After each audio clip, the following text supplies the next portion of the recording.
My 26F sister Nancy, 39F, and I have had a strained relationship for as long as I can remember. For a bit of background, Nancy's parents were my late aunt and uncle, who passed away in a car accident when she was 6 and my parents adopted her. Growing up, I realized that she got more love and care than I did, but I just wrote it off because I didn't want to blame her for her trauma or how she handles triggers.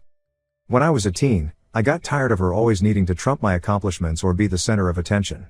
I finished high school when I was 16 and after I received my matric results, my parents planned a big party for me, but the week before, Nancy fell down a flight of stairs and my party had to be cancelled. As I was sitting in the waiting room with my parents, I had an epiphany and realized that a lot of her accidents coincidentally happened when something big was planned for me.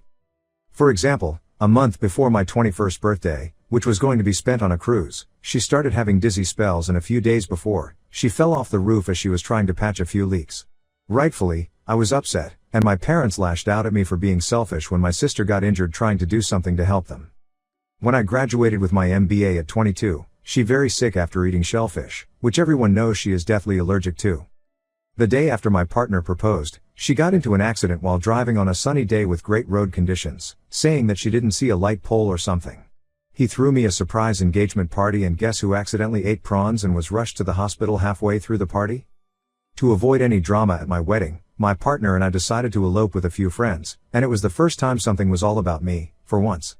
My parents were bitter about not being part of wedding celebrations, so we planned a reception type thing for friends and family on our second anniversary. My dad will walk me down the aisle and my mom will do the something old thing, etc. They had been buzzing with excitement and looking forward to the wedding. The event is this coming weekend and guests have already started flying in as they want to celebrate the whole week and treat it as a reunion of sorts. But like every other big moment of my life, I am writing this post sitting in the hospital waiting room because Nancy apparently had a big psychotic break because her boyfriend dumped her in February, so there's a psychiatrist admitting her for 21 days as he believes she's a danger to herself. My parents are trying to talk me into postponing because it would be heartless of me to celebrate while my sister is cuffed to a bed for the next 3 weeks. I had a meltdown of my own and told my sister that if she wanted to go to heaven that desperately, could she not have done it when we were younger so I could be spared from all her drama, and now there's a handful of family members who are calling me a cruel bridezilla for taking my stress out on my sister when she's so unwell. I told all of them that I would be proceeding with the wedding as a lot of time and money had already gone into it and they're welcome to mope around the hospital to support my sister. They told me that I was unfair for making them have to choose between a party and my sister who is on her deathbed. ETA, I know she isn't in her deathbed. Any sane person reading this post knows so she's not on her deathbed. But to my family, this is a life or death situation because only God knows what they'll do to her in there, and they're especially incensed by the very limited visitation because they're convinced the psychiatrist is doing it so she can get pumped full of medication and so the hospital can make money, yada yada yada. Update 1. First, my sister tried to discharge herself by signing a refusal of hospital treatment, which wasn't successful, and she apparently had a whole meltdown and hurt one of the staff members, so she had to be sedated and restrained. After I heard about this, I decided to call her psychiatrist up again and told him that this is part of her MO. She'll get hurt and then once she's gotten enough attention or something of mine has been cancelled, she'll then get herself discharged because she's miraculously feeling better. And I think that's what she was banking on now, but what she didn't consider is that psychiatric hospitals operate very differently from regular hospitals. I also think she realized that for the first time, her plan wasn't working and I'd still be celebrating something and tried getting out so she could physically disrupt the ceremony, but oh well.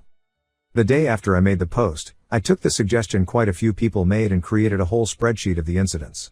I went through the discharge papers my parents still had at their house and went through a deep dive of my iCloud to find old pictures and stuff of special moments in my life and then compared all the dates.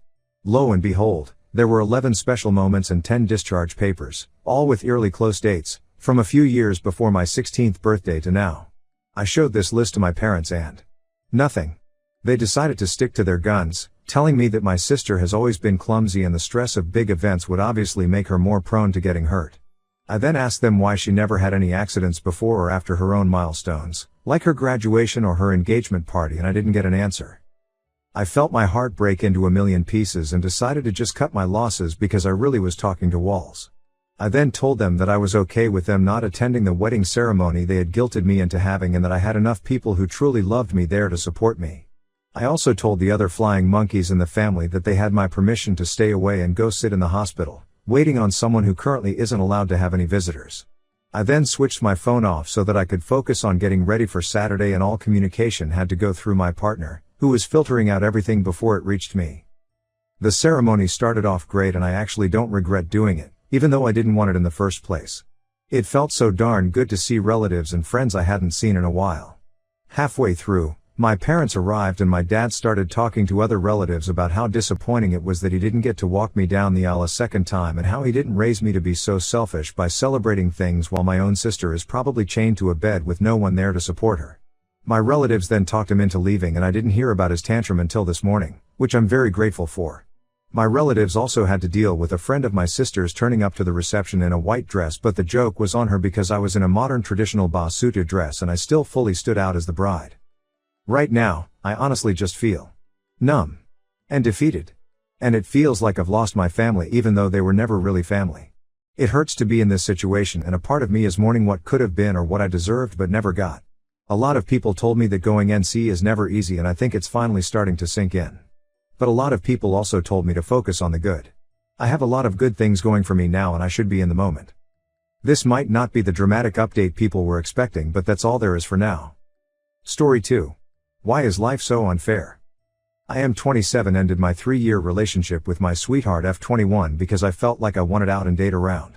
She was everything I ever wanted in a woman: sweet, caring, attentive, fun to be around, very beautiful when she wanted to be, fulfilled my every wildest fantasy in bed, and actively pushed me to be a better person. Her only fault would be that she tended to need a lot of reassurance and attention, which I was terrible at giving. I also never communicated properly when issues would arise. So to me that's almost a fault of my own, not hers.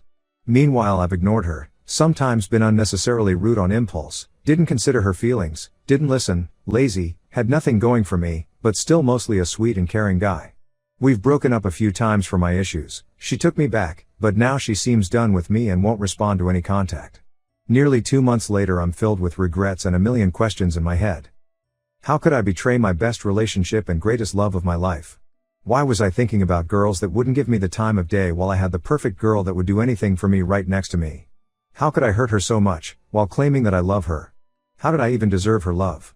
Do we still stand a chance when she's not willing to talk anymore, or should I move on and try to learn from it? And most importantly, what is wrong with me that it even got to this point, and how can I actually fix myself? BC, I have no idea, and no one in my life can help me, not even my therapist. I'm desperate and just wish I had some guidance.